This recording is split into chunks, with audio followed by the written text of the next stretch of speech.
Miaka 10 iliyopita niliwaza lini nitakuwa mkubwa, nikasema nataka oa, nikaambiwa ni mambo ya kikubwa. Nikamuuliza mama mkubwa, kwani ukubwa ni nini? Akaniambia kuwa uyaone, usitaki niuliza mimi. Nilianza na Viki kwenye duka la pipi, nikamwambia vipi, akasema poa hadi karibu juisi.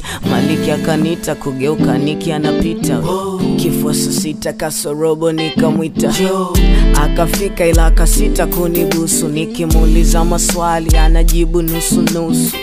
Siku 6 nkaona nile mguu wa kuku, akasema okay di nimekuelewa nshakuruhusu. Miezi 10 kakatika, majukumu akanifika, baba wa watoto wawili, Willy na Yasinta. Maza mkubwa akanita, ongera akanipa, akasema umri umefika mwanangu, anza kuwajibika. Maisha yangu kijana, mimi bado mdogo, na watoto wawili, nitawapeleka wapi? Kila nikikazana ninapigwa madongo, nimekuwa masikini nikingali bado mdogo. Sasa shule nikafukuzwa, nikapewa barua kwamba niende kujifunza, maana najiona nimekuwa. Nikaanza kuiba ili wanangu waweze shiba, sikujali kuvunja sheria au kupoteza heshima. Nikawa nakaba, ikifika usiku wa saa 7 naenda bakula makapi, sijali muda ni saa ngapi.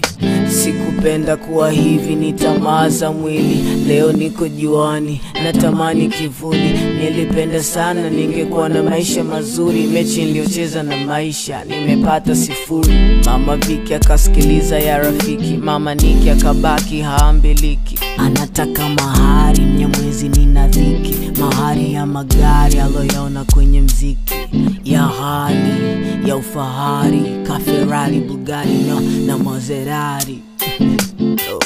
Maisha yangu kijana, mimi bado mdogo, na watoto wawili, nitawapeleka wapi? Kila nikikazana ninapigwa madongo, nimekuwa masikini nikingali bado mdogo.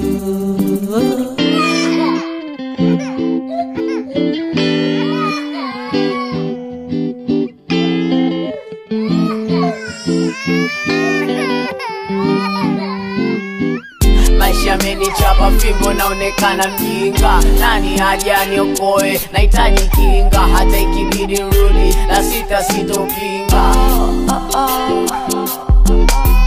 Maisha yamenichapa fimbo, naonekana mjinga. Nani haja niokoe, nahitaji kinga. Hata ikibidi rudi la 6 sitopinga. Maisha yangu kijana, mimi bado mdogo, na watoto wawili, nitawapeleka wapi? Kila nikikazana ninapigwa madongo, nimekuwa masikini